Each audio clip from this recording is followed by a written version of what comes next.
पित्त से जुड़ी हुई काफी सारी बीमारियां होती है। अगर किसी के शरीर के अंदर पित्त दोष असंतुलित होने लगता है तो बहुत सारे रोग होने लगते हैं, जिसकी वजह से व्यक्ति बहुत ज्यादा परेशान रहता है, क्योंकि शरीर के अंदर अगर अम्लता बढ़ती है तो वह बिल्कुल भी अच्छी नहीं होती।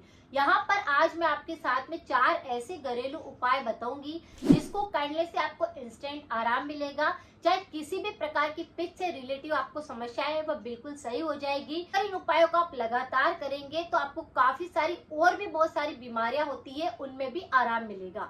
पित्त से रिलेटिव बहुत सारी दिक्कतें होती है, जैसे गले के अंदर जलन हो सकती है, भोजन नली में खाना ऊपर आ सकता है यानी कि एसिड बढ़ सकता है, तेजाब बढ़ सकता है, सीने में और पेट में बहुत तेज जलन महसूस हो सकती है, या फिर पेट में अल्सर हो जाते हैं, पेट के अंदर काफी ज्यादा दर्द महसूस होता है, खिंचाव महसूस होता है, एसिडिटी ऐसे व्यक्तियों को बहुत ज्यादा होती है, अपच की शिकायत होने लगती है और गैस बहुत ज्यादा बनती है, जिसके अंदर अगर आप देखेंगे तो गुदा बांध के इन्फेक्शन होंगे, जैसे कि बहुत ज्यादा जलन हो रही है, वहां पर भी खुजली का संक्रमण हो रहा है, इस प्रकार के रोग दिखेंगे। अगर पित्त असंतुलित होएगा तो शरीर में त्वचा पर भी कई प्रकार के ऐसे गंभीर रोग दिखाई देंगे, जैसे त्वचा पर खुजली या दाने हो जाना, शरीर पर दाने बन जाना जिनके अंदर खुजली ना होती हो, चकत्ते पड़ जाना, बालों संबंधित कई सारे रोग होने लगना, जैसे बालों के अंदर भी आप देखेंगे तो पसीना बहुत ज्यादा आने लग जाएगा,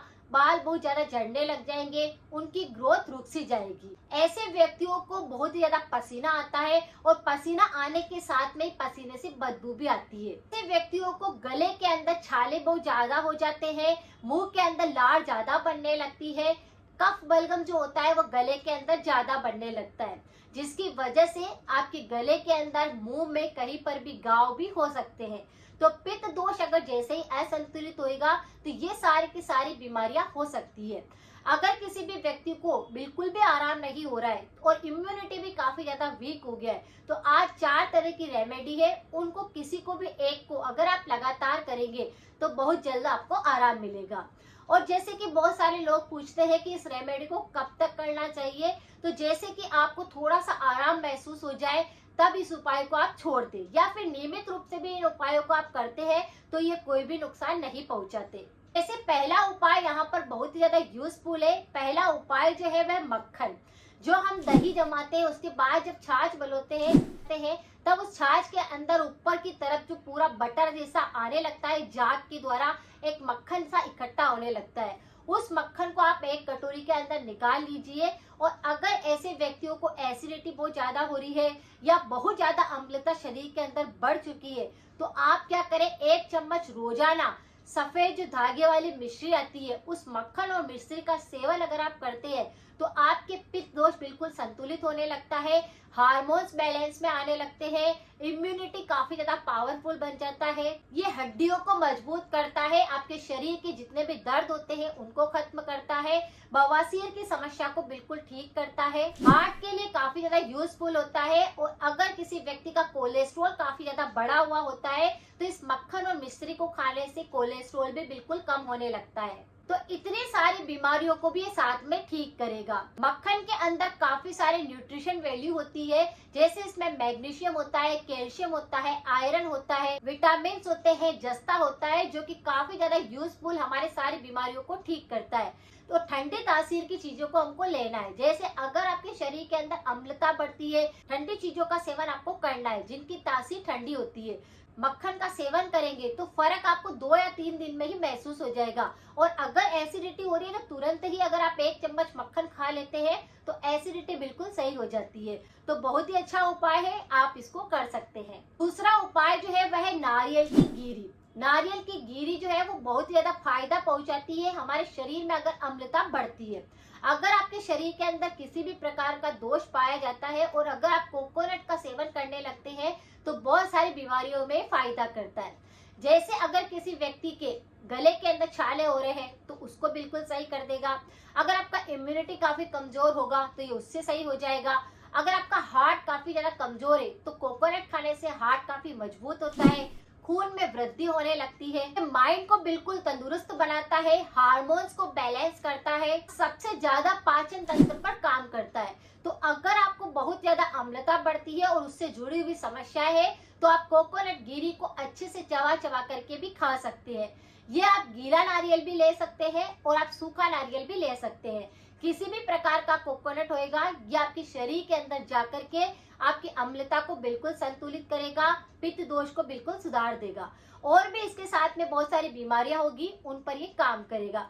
जैसे मुंह की कैविटी इससे सुधरने लग जाएगी, मुंह की इम्यूनिटी सुधरने लग जाएगी, दांत काफी मजबूत होने लग जाएंगे, दांतों के अंदर कोई बैक्टीरिया नहीं रहेगा, दांत खराब नहीं होंगे। तो इस तरह से इसका सेवन भी आप कर सकते हैं। इसमें भी न्यूट्रिशन वैल्यू काफी ज्यादा होती है, यानी इसमें भी calcium, iron, potassium, magnesium, zinc, copper, इस तरह काफी सारे न्यूट्रिशन पाए जाते हैं, जिसकी वजह से ये हमारे पाचन तंत्र को मजबूत करता है, बॉडी को अंदर से पूरी तरह से साफ करता है। तो इसका सेवन आप करिए।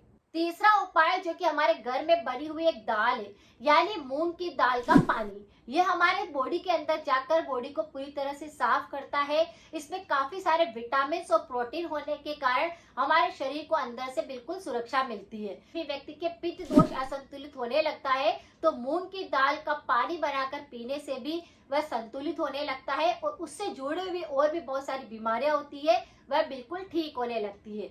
हाई फाइबर होने के कारण ये हमारे पेट में जाकर पाचन पर भी काम करता है, यानी पाचन तंत्र को भी डिटॉक्स करने में मदद करता है, पेट पूरी तरह से साफ होने लगता है। और कैल्शियम, आयरन, इस तरह से काफी सारे न्यूट्रिशन भी इसमें होते हैं। ये ब्लड शुगर को बिल्कुल कंट्रोल करती है और अगर हार्ट संबंधी कोई बीमारी होती है तो उसमें भी मदद करती है। तो मूंग की दाल का पानी आप ले सकते हैं। इसे लेने के बाद शरीर के अंदर एक एनर्जी लेवल बढ़ जाता है और अगर किसी व्यक्ति को बहुत ज्यादा अम्लता बढ़ रही है, एसिडिटी हो रही है, एसिड रिफ्लक्स है, तो वह बिल्कुल सही होने लगता है। तो इसका सेवन भी आप कर सकते हैं। लेकिन मूंग की दाल का पानी आपको घी के अंदर बनाना है और बिना मिर्ची वाला बनाना है, जिससे कि आपके पेट के अंदर ये जाकर और भी जलन को पैदा ना करे। आप इसे बनाने की किस तरह की टेक्निक होती है वो जानना चाहते हैं तो आप कमेंट कर सकते हैं। तो मैं इस रेमेडी को आपके साथ जरूर शेयर करूंगी कि किस तरह का दाल का पानी बनाकर आपको लेना चाहिए। चौथा चीज जो है हमारे घर के अंदर रखा हुआ ही होता है, ये होता है अलसी। अगर किसी भी व्यक्ति के पित्त दोष असंतुलित होने लगता है तो ये भी काफी ज्यादा न्यूट्रिशन से भरी हुई होती है। इसमें भी बहुत ज्यादा फाइबर होता है और ओमेगा 3 इसमें काफी ज्यादा पाया जाता है। तो अगर आपको एसिडिटी या बहुत ज्यादा जलन जैसी दिक्कत होती है तो आप अलसी का सेवन भी कर सकते हैं।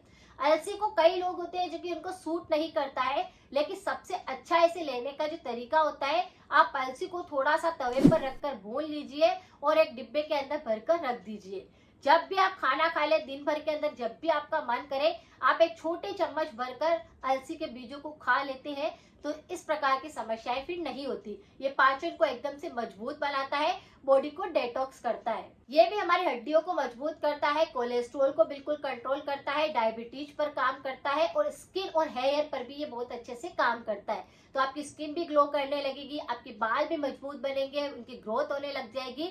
तो इस तरह से इसका सेवन आप कर सकते हैं। तो चारों ही रेमेडी ऐसी रेमेडी है जिनको कि आप कर सकते हैं, ये आराम से घर पर मिल जाती है और ये आपके पित्त दोष को पूरी तरह से संतुलित कर देगी। चारों में से कोई सी भी एक रेमेडी को आप लगातार कर सकते हैं, इससे कोई नुकसान नहीं होता है। जिसको जो सूट हो जाती है, जिसको जो पसंद होती है वह कर सकता है। तो अगर आपके पित्त दोष बिल्कुल असंतुलित हो रहे हैं तो इनमें से कोई सी भी रेमेडी को आप करिए, लोगों के साथ शेयर करिए। परहेज के तौर पर आपको क्या करना है, तला हुआ बिल्कुल नहीं खाना है, खट्टी चीजों से दूरी बनानी है, जिसमें अचार का सेवन नहीं करना है और हो सके तो पानी की कमी शरीर के अंदर नहीं रखनी है। अगर आपने इन बातों का ध्यान रखा तो एसिडिटी या बहुत ज्यादा पित्त बढ़ने की जो समस्या होती है वह बिल्कुल सही होने लगती है। क्योंकि पित्त दोष अगर असंतुलित होता है तो ये आपके हार्ट पर बहुत ज्यादा इफेक्ट डालता है और शरीर में काफी सारी बीमारियां आने लगती है। तो इनको बिल्कुल भी इग्नोर नहीं करना है, इन रेमेडी को आपको करना है। अगर किसी व्यक्ति को थ्रोट इन्फेक्शन बहुत ज्यादा होते हैं तो इस पर भी मेरे काफी सारे वीडियो है, आप एक बार जाकर उनको जरूर चेक करें। सारी की सारी रेमेडी 100% इफेक्टिव है। अगर जानकारी थोड़ी सी भी यूजफुल रही है तो शेयर, लाइक करना बिल्कुल ना भूलें। मिलते हैं फिर नेक्स्ट जानकारी के साथ में। Thank you so much.